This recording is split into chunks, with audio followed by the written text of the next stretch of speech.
Hello, everyone. So, welcome back to my podcast.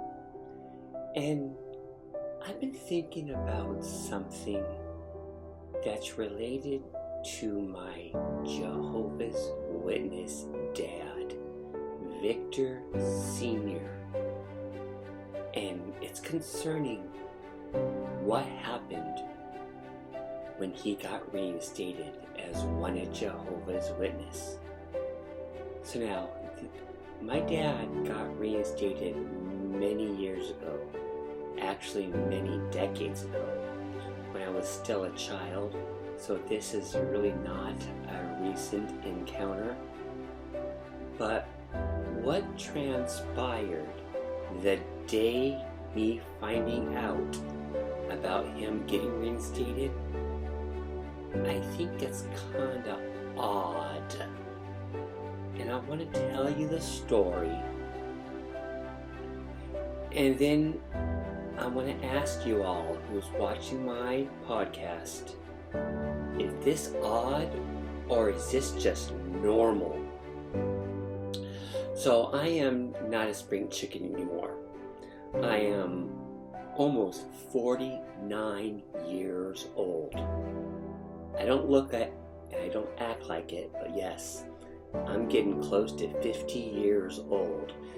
And I was only 16 when I found out he got reinstated as one of Jehovah's Witness.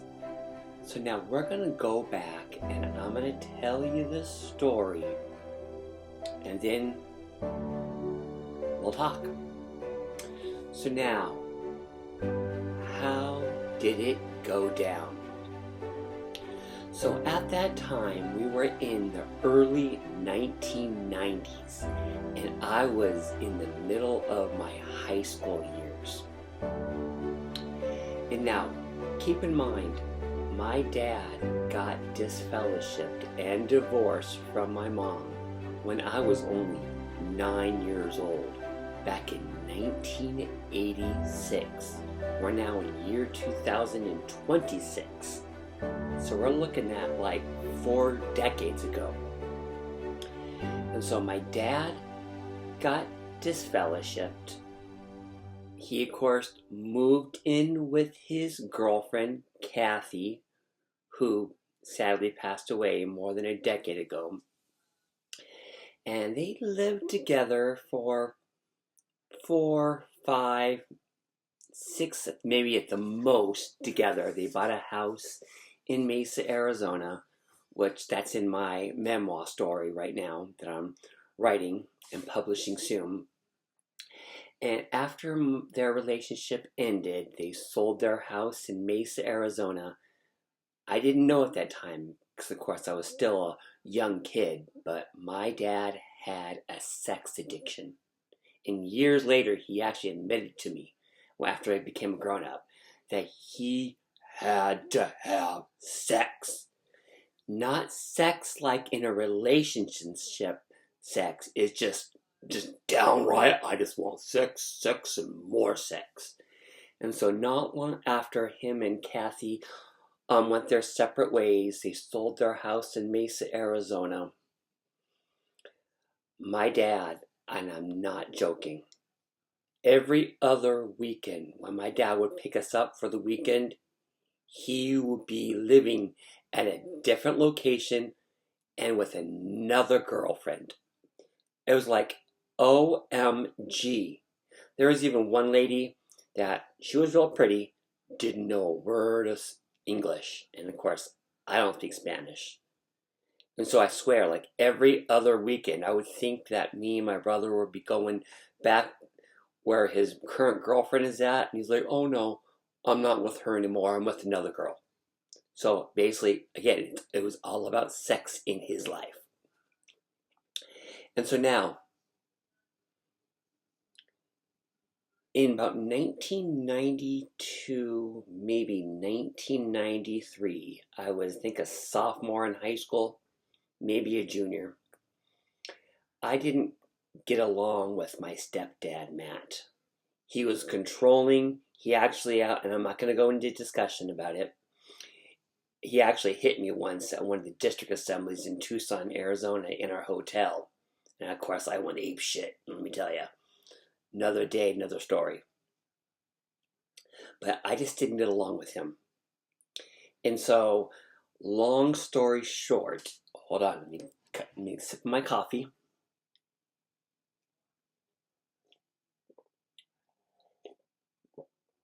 Oh, nice hot cup of coffee. And actually, I spoke to my grandma. I don't know how it happened then. Of course, remember, back in the early 1990s, cell phones wasn't invented yet. Social media, Facebook, Instagram, Twitter,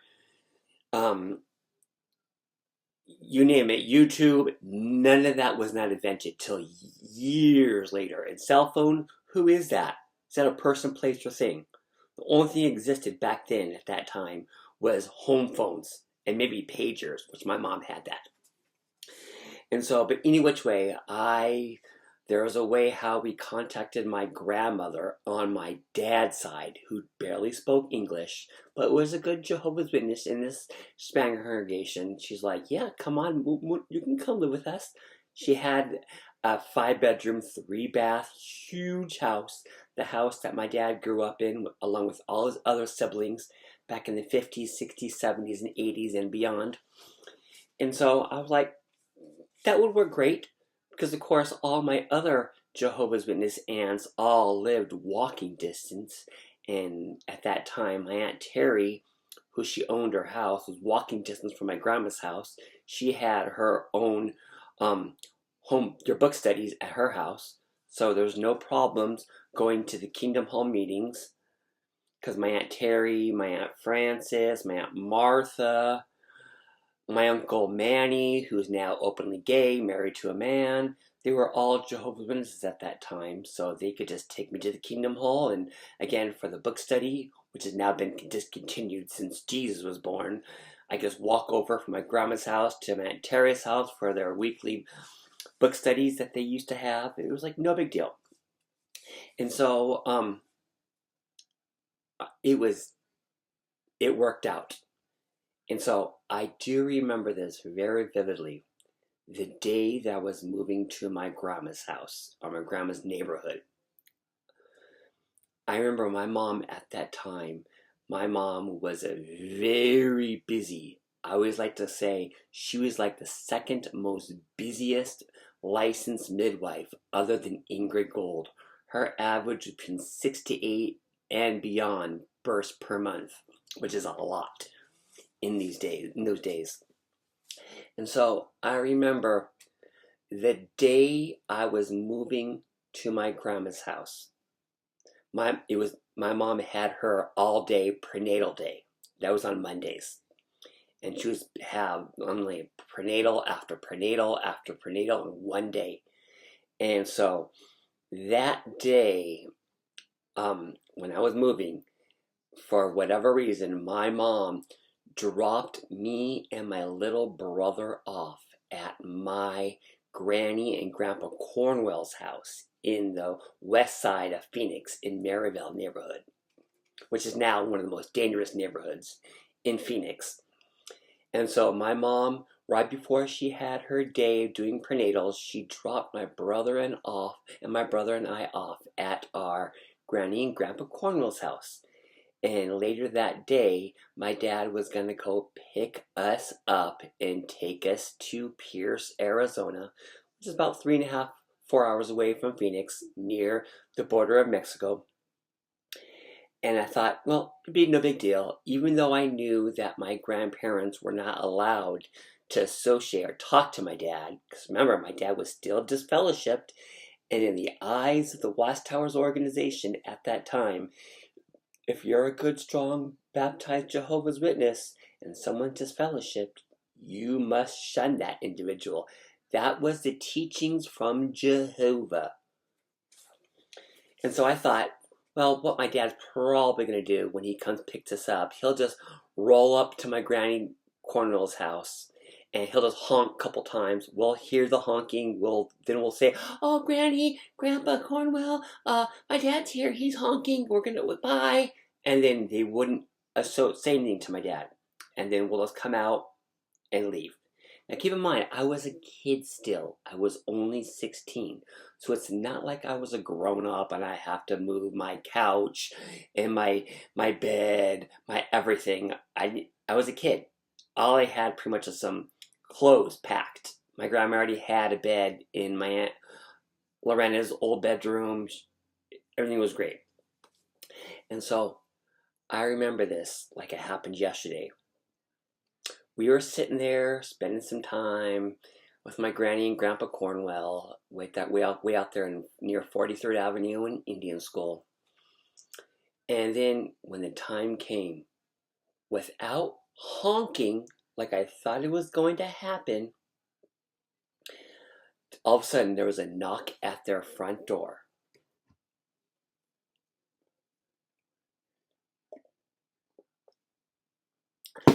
Excuse my coffee moment. And I'm thinking, that can't be my dad. He wouldn't knock at that door. They're not allowed to talk to each other. Remember, that was a teaching from Jehovah. They thought it was from Jehovah's direction that you have to shun that individual who's disfellowshipped, no matter who it is. So someone knocks at their front door, my granny's house, the side door. They don't ever use the front door. And I don't remember if I answered the door or if my granny answered it. She didn't have really bad rheumatoid arthritis like she did years later. So she could walk pretty good. Or maybe my grandpa Cornwell answered, but one of us opened the front door and there it was. It was my disfellowshipped dad. And so, of course, I'm looking like to myself, why did he knock at the door? He can't converse or talk to my grandparents.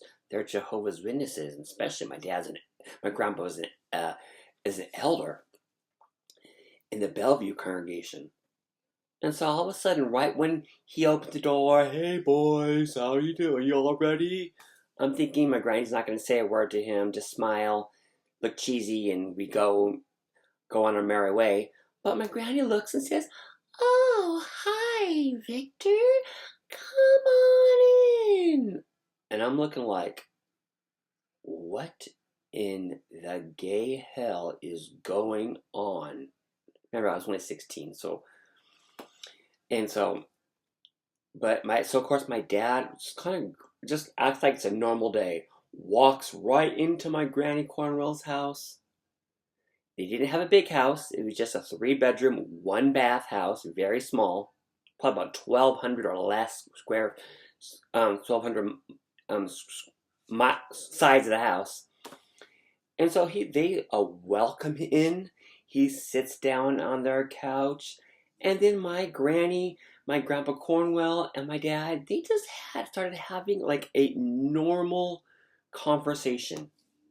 And so I'm looking at them, and I'm looking like, okay, why is this happening? Why did my grandparents welcoming my dad into their house? Do they not understand that my dad's disfellowshipped? And they weren't just doing a real quickie, oh, hi, Victor. Nice seeing you. Get the hell out of my house. Have a merry whatever day. Nope, they're like, oh, hello, Victor. Come on in. Let's chit-chat. They gave him a big hug.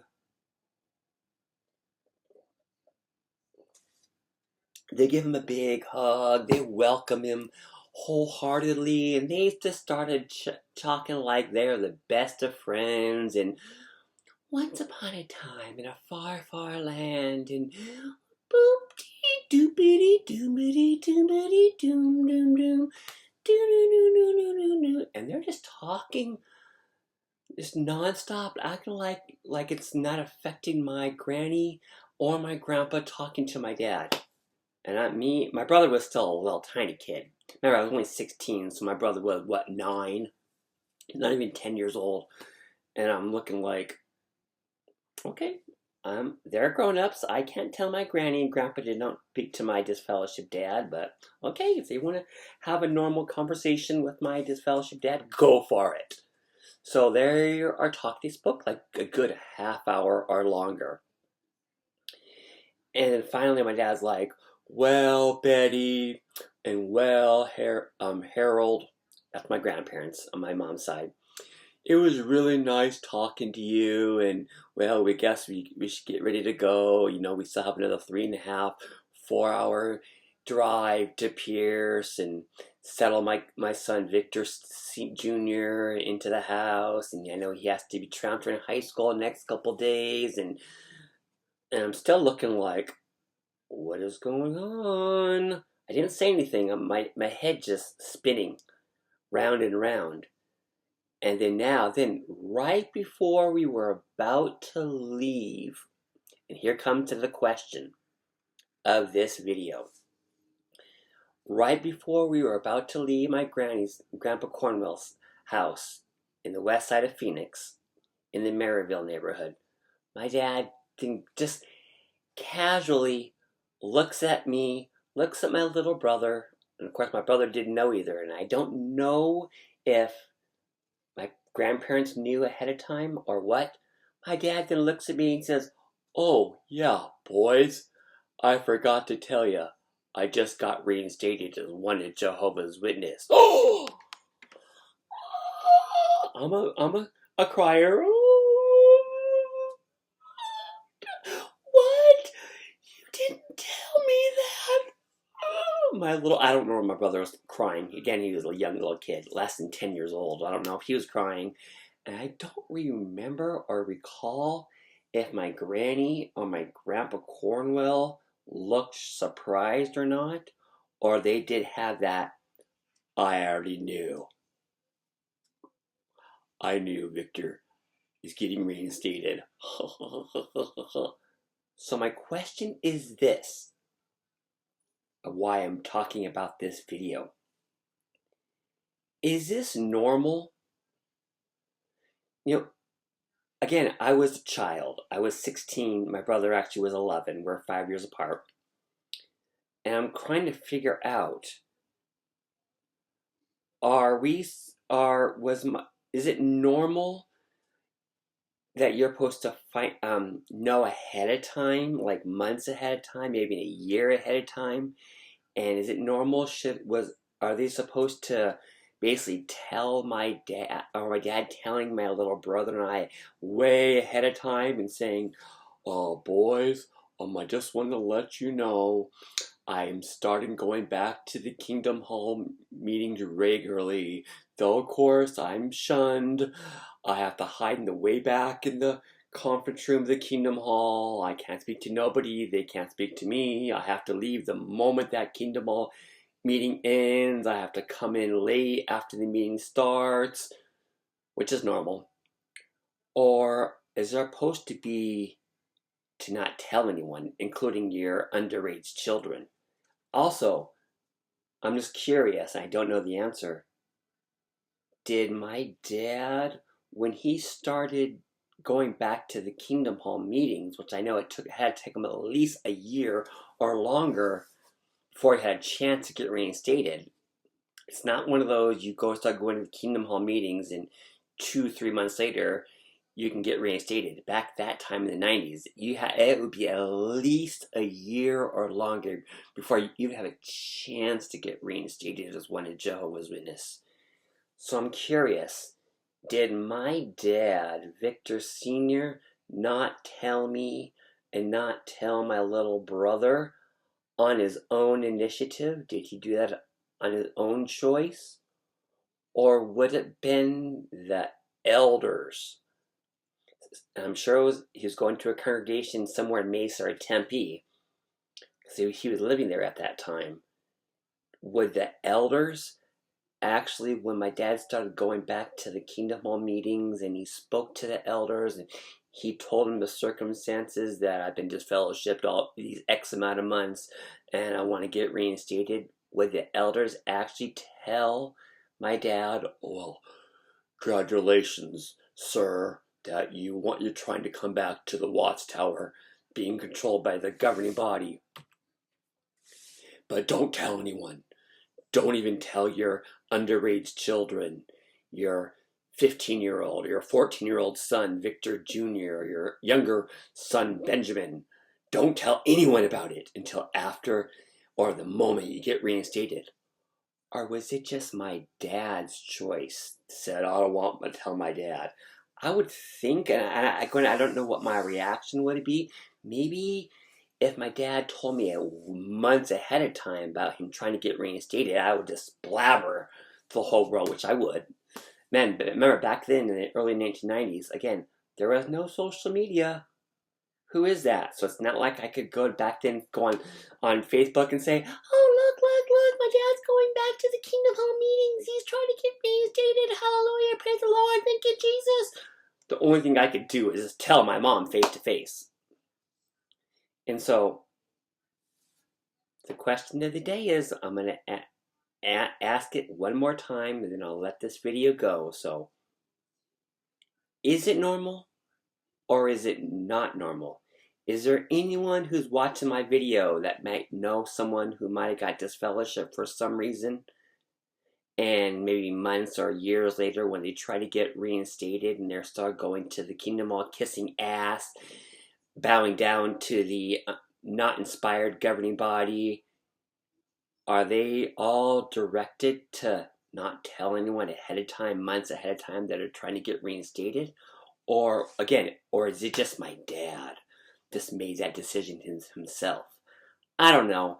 But anyway, we're now in March of year 2026. I've talked about it 5 million times before. My dad wants nothing to do with me. I've only spoke to him twice since I disassociated myself back in year 2012. And those 2 times, I've talked about it in the past through YouTubes and TikToks. The only 2 times I spoke to me was when my cousin Danny passed away from alcoholism.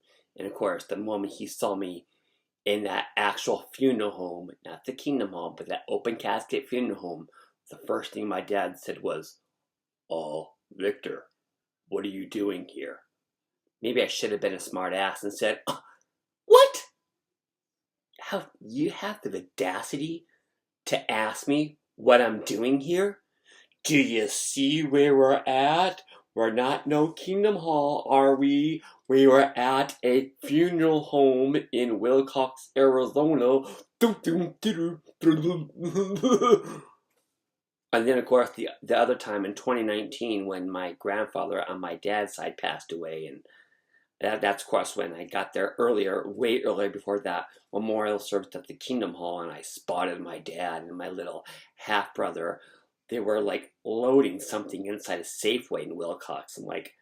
I'm thinking, why in the gay hell is my dad working as delivering cookies, whatever the hell he was loading, less than an hour before his dad's funeral at the Kingdom Hall in Wilcox?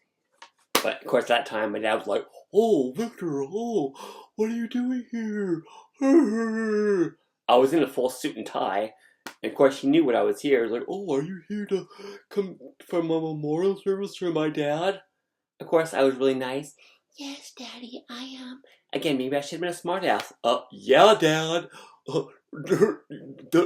I'm not dressed up for a suit and tie for the hell of it." And that was the only time I spoke to him again.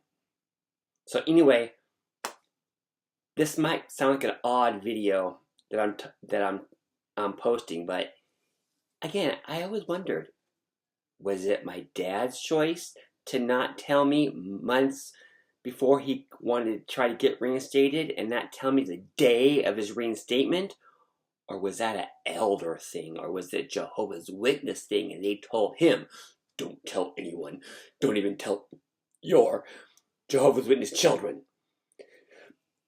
I don't know. So anyway, I hope you enjoy my little videos. I'm kind of ranting and raving, talking some crazy talks about my family. But anyway, I do want to say I'm doing really, really good with my tell-all book, my memoir, Growing Up as One of Jehovah's Witness.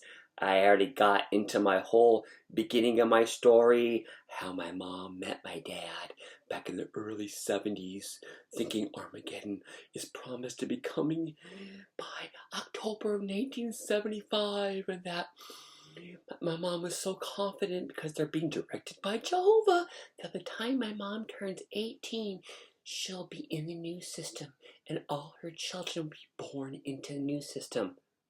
It's a failed prophecy. Deuteronomy 18:20 through 22. We all know what that's about.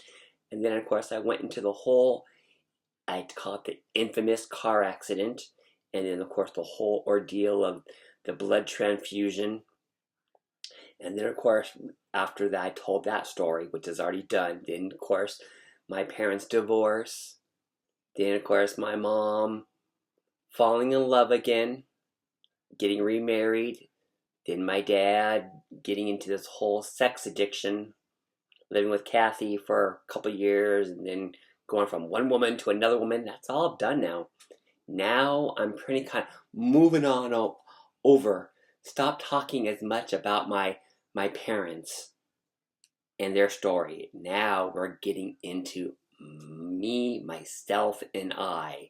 And basically, I'm at the point in my memoir, in my Google Docs, is how much I just loved being one of Jehovah's Witnesses growing up as a child, and that though people now in 2026 and beyond, I know I see all these people on YouTube and TikTok saying, I hated growing up as a Jehovah's Witness and we had to miss holidays and not celebrating birthdays and not saluting the flags and we had to go not be at birthday parties. We had to go hide in the public library when they were having the gay old time parties.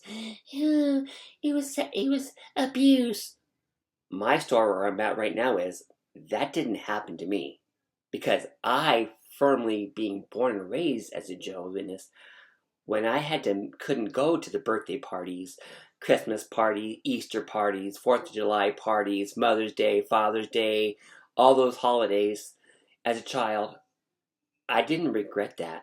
I didn't feel bad, feel guilty, because I knew that it was against Jehovah to participate in birthday parties. It was against Jehovah to go to birthday and celebrating Christmas and all these holidays. So I was feeling proud as a little child, saying, I'm doing this for Jehovah. But was I really doing it for Jehovah? Was I doing it for the Watchtowers organization? Which, of course, we're not going to get to that part till many, many chapters away from now. And then, of course, the sexuality. I'm coming to that right now. Something I thought it would just happen just once.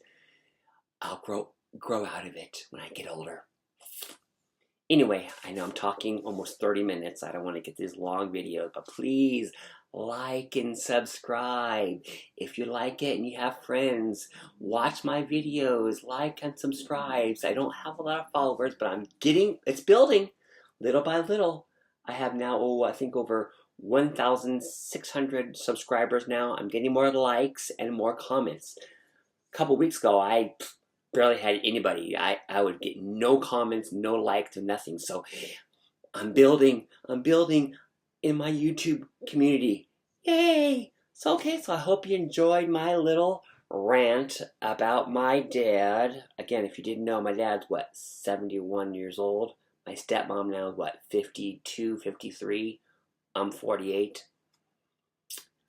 I don't know anything about him. Is he sick? I know he doesn't work anymore. Hasn't been working for a while. Is he sick? Does he have a sickness? Does he have cancer? Does he have tuberculosis? I don't know nothing. And I know I'm sure if I message him, text him, he probably will not respond to me either. Remember, he's just doing what Jehovah's organization is telling him. He's not doing this because he's a spiteful bitch. He's doing this because he thinks, just like my mom, he thinks he's doing this for Jehovah. Okay, so hope you enjoyed my video, and until next time, I'm sure I'll do some type of video tomorrow. I'm off work too also. So until next time, thanks and have a great day. Like and subscribe. like and subscribe. Like, make comments, subscribe.